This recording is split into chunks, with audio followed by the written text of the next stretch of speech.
Hi, this is Brett Hansen again, and thank you for joining me on The Teacher's Promise. If you were expecting to hear a wonderful discussion with Stephen Jacobson, please return next week when we actually share his show. Many schools are on vacation for Thanksgiving, and I didn't want anyone to miss out on his wonderful story. So this week I'll be starting a monthly installment in which I focus on an important educational issue. And this time, we'll explore how we can become mini champions for some of our most needful students, and I promise, I'll go first. I recently listened to a Sunday read story called Young and Homeless in Rural America by Samantha Shapiro. As soon as I saw the title, I felt disappointed. Not in our school system, the state or federal government, or even my county's handling of the problem, but in myself. You see, I recently experienced a professional setback, which I allowed to weigh me down for a few days. I know, poor me. And soon afterward, I felt a common urge to complain and criticize and justify. But one of the good things about getting older is how our experiences actually change us. Humility really does teach us more than accomplishment. As I listened to Ms. Shapiro's reporting on homeless rural students, I thought about my students, who miss a lot of school and don't seem to shower as often as I perhaps think they should, and will offer what I'd call excuses for not completing their reading homework. I mean, I send them with a book, right? I also contemplated my homelessness as a teenager and how it interrupted my schooling and how I never would have graduated without my champion. Ms. Shapiro focuses her reporting on a spectacular educator named Sandra Plantz, who lives and mentors homeless kids through her school in rural Ohio. She fell into her role as a homeless student liaison, but embraced it diligently. It's an honor to share her name with you today. I'm not really able to tell you much about her, but don't worry, I'll be inviting her onto the show so we can, hopefully, hear more of her inspiring story. But first, some background information. Although unintentional, schools often become the only place rural homeless students and their families can find help. Before 1987, what's sometimes referred to as the homeless industrial complex focused, with good intentions, on adults in cities because homeless people in cities stand out, especially to policymakers. I was shocked, although I shouldn't be, to find out that rural students experience homelessness at the same rate as urban students.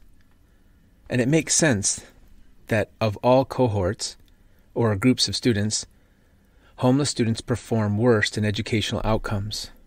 Of course they do. We educators know the first, most important, and most obvious educational goal: connect kids with caring, qualified teachers.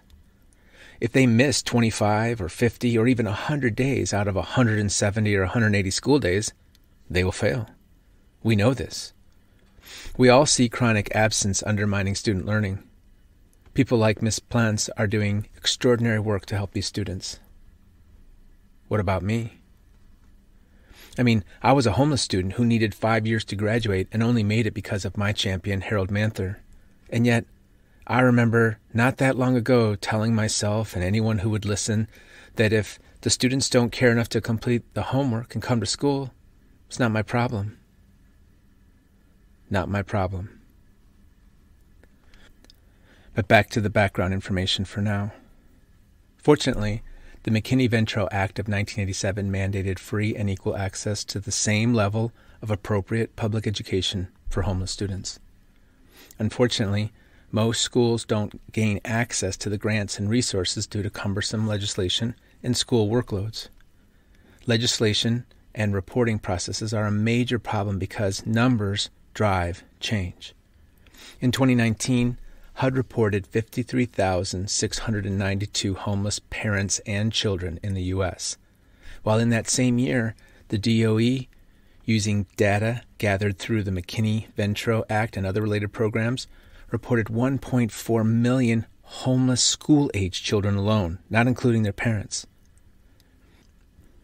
Homelessness comes in many forms. This type of discrepancy creates easy paths toward ignorance.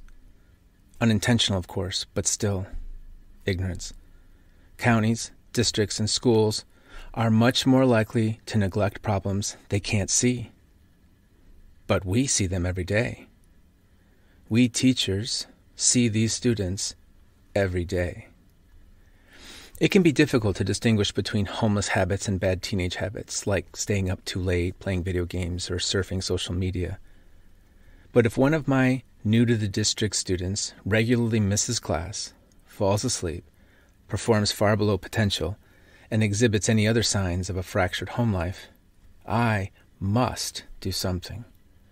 If Mr. B, who runs our alternative SOAR program, and Mrs. P, our compassionate guidance counselor, can follow kids around, call their parents, adapt their schedules, and give more of themselves to help our neediest kids, then so can I. Miss Shapiro finishes her article with the story of a boy named T. She uses his initial for privacy. And T sounds a lot like B to me. I, too, walked around with nowhere to go in the middle of the night because I had nowhere to sleep. I, too, wore out my welcome at friends' houses. I, too, missed far too many days to earn credits toward graduation. And I, too, felt the despair of isolation, loneliness, and inadequacy. And yet, I can clearly remember being too hard on students like T. I'm so glad that he had Sandra Plantz as a champion. I'm so grateful that I had Harold Manther, without whom I never would have graduated, joined the Navy, and got into college in order to become a teacher. I'm so embarrassed to tell you that I cannot really count myself in their company. I'm embarrassed to say that I have not done enough to be somebody's champion. I mean, how can I be sure he's homeless, right? How can I be sure she's not just being lazy, right? I have a lot of other work to do, right? Well, what if I could at least become a mini champion for my students who need a little more? What if we could all decide to do just a little more to look for these hidden homeless students?